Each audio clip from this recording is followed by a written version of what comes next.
Welcome back to Mock the Mock, where we take a look at someone else's mock draft.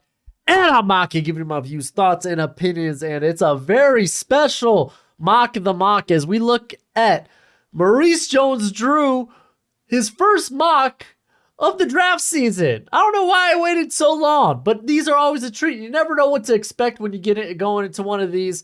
He's always got the funnest and the craziest picks. I'll always remember him having Javon Holland going like 10th overall, and I was like, oh, that seems a little bit high. And now he's just this awesome player for the Dolphins. So it's like, I'm always excited to look at it. But what's crack-a-lackin'? It's your boy Broshmo, just in case you did not know. So go ahead, become a bro and subscribe. Leave this video a thumbs up if you enjoy the content as always. Let me know what you think in the comment section below. Let's have that nice, beautiful football discourse. And already a banger. We got Anthony Richardson going first overall to the Carolina Panthers. Who cares if Bryce Young is the odds-on favorite right now? Who cares? So let's read this blurb actually. He says, I know, top quarterback prospect. Bryce Young canceled his remaining pre-draft visits on Monday, fueling the belief that he will be the Carolina Panthers' first pick. But let's think about this. While my opinion is not based on any insider information, it makes so much sense to pair the Panthers with Richardson, who should remind them of the last quarterback who took the franchise to a Super Bowl and won MVP. And let's not also forget Frank Reich's glowing review of Richardson from last month. As he says, even before watching his tape, there are plays and throws all over the tape that screams top of the draft pick. So, me personally, I'd be fine if this ended up happening. Like, I think Bryce Young is the guy. He's the guy. But if you're gonna be like, you know what, instead of taking the top quarterback on the board, let's just take this mad shot at the guy with the craziest upside we've ever seen at quarterback, I'm for that. Yeah, like if you're gonna shoot for the moon, you might as well shoot for Jupiter. And that's kind of what this pick is. Now, the Houston Texans, they take CJ Stroud, which I think we're gonna see a JSN pick at 12. That's what I kind of believe now. Because a lot of people like putting JSN to the Texans at 12. We'll see if it happens here, but he says, after a big surprise at number 1, Bryce Young's still on the board when Houston comes on the clock, but Stroud ends up being the apple of the team's eye. Stroud has much more size than Young, which steers the Texans towards the former Buckeye. I mean, if Bryce Young's still on the board, he'd be my guy. Like, we're already hearing, like, Houston might opt to go Will Anderson, or they might opt to trade this out of this pick. And I believe a lot of that is with the belief that Bryce Young will be the first quarterback off the board. Which, oh man, so okay, we got trades. I don't know if we have trades, but we at least have a trade at 3, where the Colts move up to 3 to get Bryce Young. For me, banger. You love to see it. Now, we got to find out where Will Levis falls in this mock draft. But I'm sure the Colts would be ecstatic if they were able to get Bryce Young. I think that would just be phenomenal. I feel like this just puts your franchise in a better place than maybe grabbing a guy that you think may take a year or so to get his foot in and develop. I really think Bryce Young is going to be like phenomenal. That is my belief. All right, so this is the Arizona Cardinals. This is probably Will Anderson. Hot diggity dog! Maurice Jones-Drew, you've done it again. Tyree Wilson over Will Anderson. There's been a lot of buzz around Wilson throughout the draft process, and the tape matches the hype. The Cardinals land a much-needed young, explosive edge rusher. It says young. Is it like 23? Yeah, it's going to be 23, so it's like, you say young, but like Will Anderson, Miles Murphy, Lucas Van Ness, Nolan Smith, BJ Ojolari, Felix Anudike-Uzama, Isaiah Foskey, Tuli Toi Peloto, Derek Hall. They're all younger. Like, the only guy among the group that I just named that is older than Tyree Wilson is Will McDonald. So I get it. He is technically young compared to the rest of the NFL, but I don't know. I don't believe Tyree Wilson will be the first non-quarterback taken. That is my belief. Which now this is an interesting spot for the Seahawks to take Will Anderson, or do they? Does he stick with the rumors with Jalen Carter? Nah, he's going Will Anderson. All right. Production. Seattle strikes gold when Arizona passes on. You made the pick for Arizona. He said they strike gold when Arizona chose to pass on Anderson. You made the pick. Nah, this would be nice for the Seahawks. Like, I honestly think they can't go wrong with either Carter or Anderson.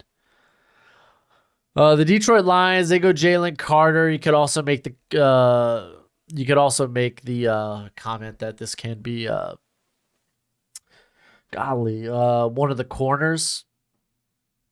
You could also make that argument there, I think, but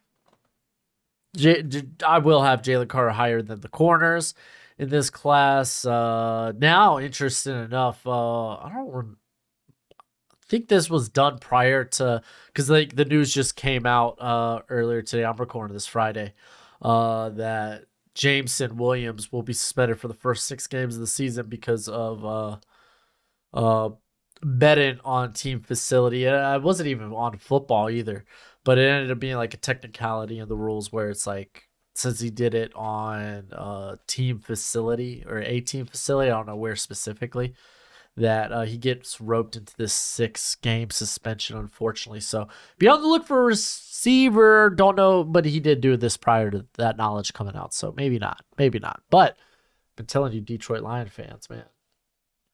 Receiver. All right. Will Levis is available, so he could go to the Raiders here. I think the other position would be corner. And it's Christian Gonzalez. All right. I think that's a good pick. They get a guy with a lot of good speed, a lot of good size. Next, we got the Atlanta Falcons. We could talk about Will Levis. I think Bijan creeps into the discussion with Gonzalez off the board, or even Devon Witherspoon. Oh, no, it's Myles Murphy. Okay, that's a nice, pleasant surprise. Atlanta has built its defensive free agency and now adds a dynamic pass rusher who will benefit from playing with veterans Bud Dupree and Calais Campbell. And then we got the Chicago Bears. Like, me personally, I think honestly, they could go pass rusher or corner. I think I'm cool with it. Peter Skoronski going to the Bears. The Bears must build their offensive line in order to protect their franchise quarterback, who was sacked 55 times last season, tied for the most in the NFL. And they kind of did that by bringing in Nate Davis, moving Taven Jenkins to left guard, which means Cody Whitehair will move to center. They also got Lucas Patrick Lewis. You got 2 first names. I don't know which one to put in front of the other.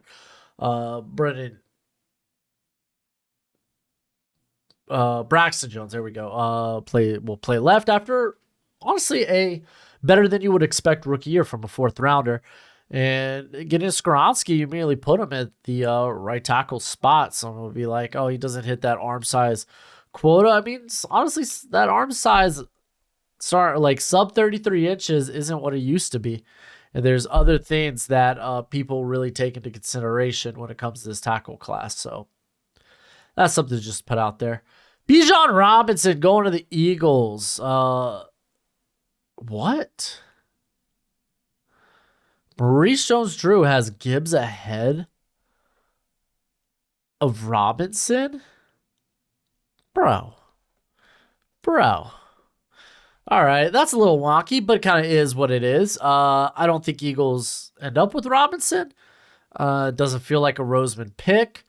And I think there could be, I'm really honing in him. Like, when I do my final mock draft, my predictive mock draft, which will come out the day of the draft, I'm really honing in on Bijan going to Atlanta. So giving y'all a little bit of preview what that might look like. But honestly, like Bijan Robinson, like getting here picked at 10, it does kind of put him in or close to being paid a top 10 at the position.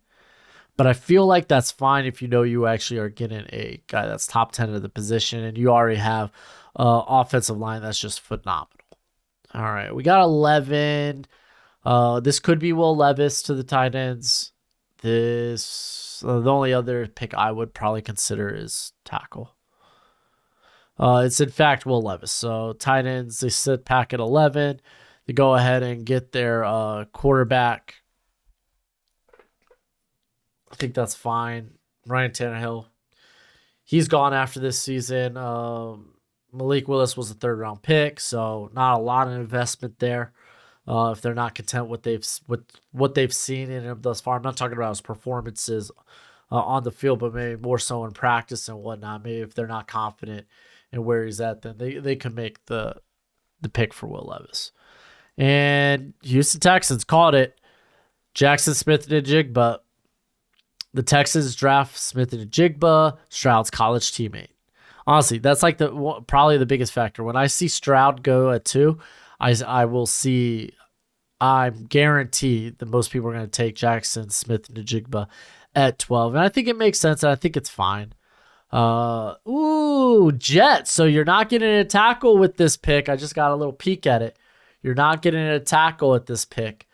But you're sticking with the offensive line. You're getting O'Cyrus Torrence, who does kind of fall now in drafts, just with other position groups kind of being more valuable. Okay, Gojo, you're knocking my phone off the charger. What's up, buddy? Oh, you want to say hi? You want to say hi to the people? Gojo wants to say hi to the fans out there. He knows this is why you come to this channel. Found your spot. Dude is kicking the leg and everything. All right, are we good? Can I get through this?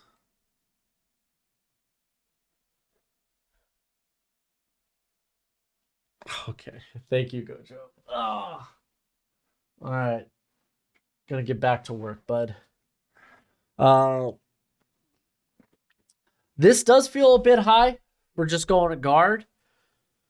Depending on how good you feel about him. I will say I kind of thought that about Elijah Vera Tucker as well, and obviously that worked out pretty darn well. To be fair, Elijah Vera Tucker did have tackle experience as well. Kind of a big thing. If you're sure that O'Cyrus Torrence can be like a top 15 guy immediately, then cool, that's great. I still feel like maybe a trade down here, which we've already seen one trade in here being Arizona, so maybe he doesn't include other trades. The Patriots take Devon Witherspoon. This is pretty darn good. They did bring back Jonathan Jones. They brought back Jalen Mills. Take that for wherever you will. So, like, Witherspoon's a good fit, and I don't think by any means are they feel complete at the corner position just yet. They do have Jack Jones there. Marcus Jones, I kind of hope hops into the slot in this case and relieves Miles Bryant of those duties. But let's go ahead and see what the Green Bay Packers take. Zay Flowers. Ooh. I sure hope the Packers finally select a playmaker wide receiver in the first round to aid their young quarterback. So, yeah, no, I would like the Packers to go with a offensive weapon at pick 15. Add more talent to get a fair evaluation of Jordan Love. Is he the guy moving forward? That's kind of the biggest question. 16, Commanders. Could go corner. Typically not Ron Rivera's cup of tea. The tackle class has fallen at this point because we only have Skoronski off the board, I believe. So if they feel really good about one of the tackles, maybe being a guy that could usurp like a Charles Leno or something, then they could go in that direction. They could have also a lot of people do tight end for the Commanders as well. Let's see what they get. Get your comrades out. It's Paris Johnson. I just kind of mentioned that. They could honestly probably trade Charles Leno in this draft then, if that's the case. Because just start Paris Johnson immediately. They're at left tackle. Don't play with this. Oh, we could play him guard inside early on. It's nah. Just go ahead, play him at tackle. Just because you have Charles Leno doesn't mean you have to play him. So I'm a bit more open to this if they could dish out Leno. The Pittsburgh Steelers go with Darnell Wright. We're seeing a run on tackles. Y'all know this. I think the Steelers are in love with Darnell Wright, and I think he will be their pick, whether it's here at 17 or if they trade up in the draft some way, somehow. So, yeah, I tend to agree with that one. So, nothing too ludicrous yet in this draft, I would say. Osiris Torrance going pretty high. But, I mean, and outside of the order of the top quarterbacks, I guess Tyree Wilson over Will Anderson. So, just a few things, but nothing quite yet that I'm just like flabbergasted by. Here's pick 18. They go Joey Porter Jr. To be fair, this is before the Jameson Williams news. And I mean, they need corner. They just do. If you're one of those guys that are like, personally, I don't think they have to address corner early. They better do it in the first 2 rounds. It's a passing league. If you can't stop the pass, you're going to be in trouble. You're going to be like in Scooby-Doo. Row. Yeah. So Joey Porter, nice physical corner. I like it. The Tampa Bay Buccaneers go with Broderick Jones. So they did release Donovan Smith. Word is Tristan Wirfs is making the move to left tackle. So Broderick Jones could develop at right. Or you could just do it vice versa and keep Wirfs at right tackle. It doesn't really matter. I think this is a good pick. Seattle Seahawks go with Lucas Van Ness. And I believe Nolan Smith is the only other edge still on the board from that second tier edge group. So, yeah, Lucas Van Ness, man. I think that'd be solid. Wait, who did they get? They got Will Anderson. I mean, I get Lucas Van Ness. He could kick inside, but you got Draymond Jones for that. You paid him quite a hefty check to do that. So this is why you take Jalen Carter with that first pick. You could make a case that go receiver, they could go corner, but double up on edge, maybe not. Not it. The Los Angeles Chargers. Okay, they go Nolan Smith. So right now, in terms of guys on the board, we got Quentin Johnston, Jordan Addison. Now you'd be looking at the next edge group. So Will McDonald, BJ Ojolari, Felix Andrew, DK Uzama. The tight ends are still on the board as well. And off the top of my Deontay Banks.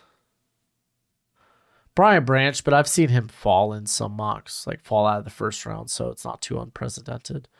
But Nolan Smith, man, he could be a guy that could be a good complement to Khalil Mack and Bosa, and Mack is probably gone after the season. The Baltimore Ravens, they continue to address the receiver position with Jordan Addison. I like it. They brought in Nelson Aguilar. I don't really care. They brought in OBJ. That's great. They got Rashad Bateman, but Addison, I think you could play outside, playing the slot. Just getting more weapons to convince Lamar to come back, I think, is A-okay. And then the Minnesota Vikings. Okay. Here it is, Hendon Hooker. You get that 5th-year option on Hendon Hooker. Hooker gets a redshirt year to get completely healthy and learn behind Kirk Cousins before becoming QB1 and leading Kevin O'Connell's offense. I think this is very interesting. I don't think it's out of the cards, man. We've heard a lot of rumors that Hendon Hooker could be taken at the back end of round 1. You get that 5th-year option, and you get a quarterback that honestly was probably going to win the Heisman this past season, if not for the injury. Okay, 24 is the Jags. Brian Branch.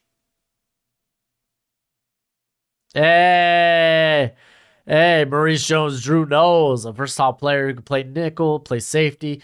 Branch will help fortify the back end of the Jags defense, looking to take the next step this fall.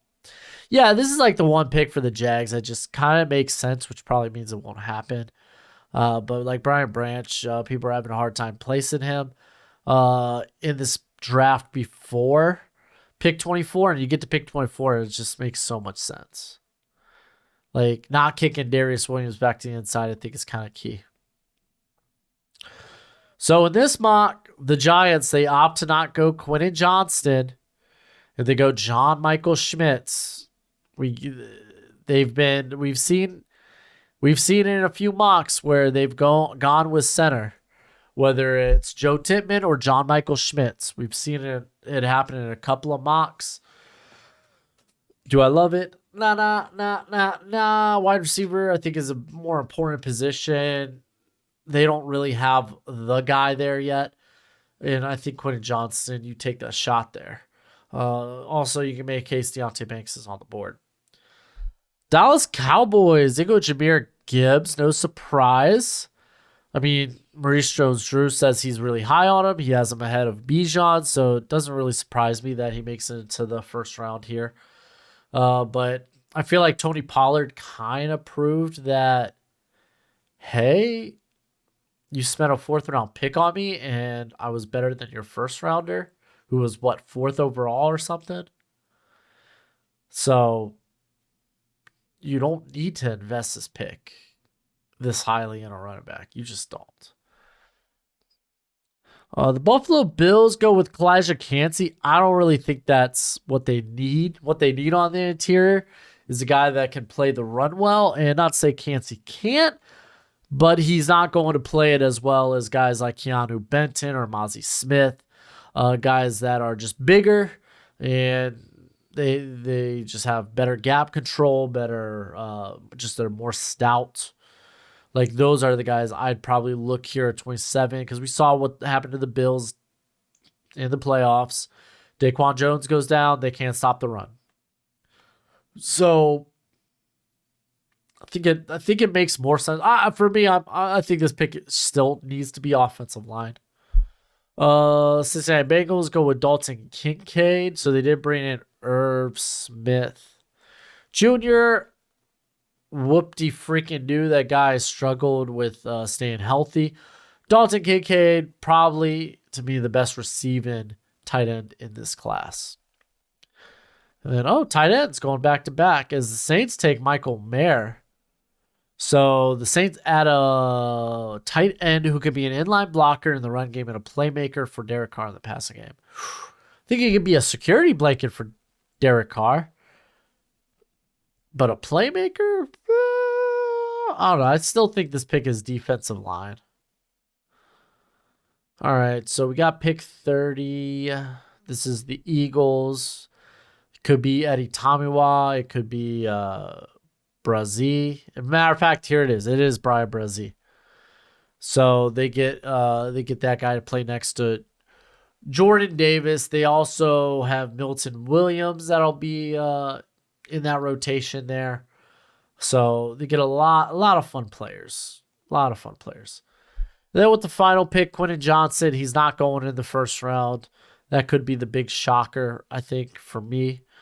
But they get Keon White, who's he's literally a Spags type player. He profiles with the type of size Spags loves at the position. He's powerful. He's going to attend the draft, which might lead people to believe he might go in the first round, but that's not always the case. I think we could see him go in early, like somewhere in the second or midday 2.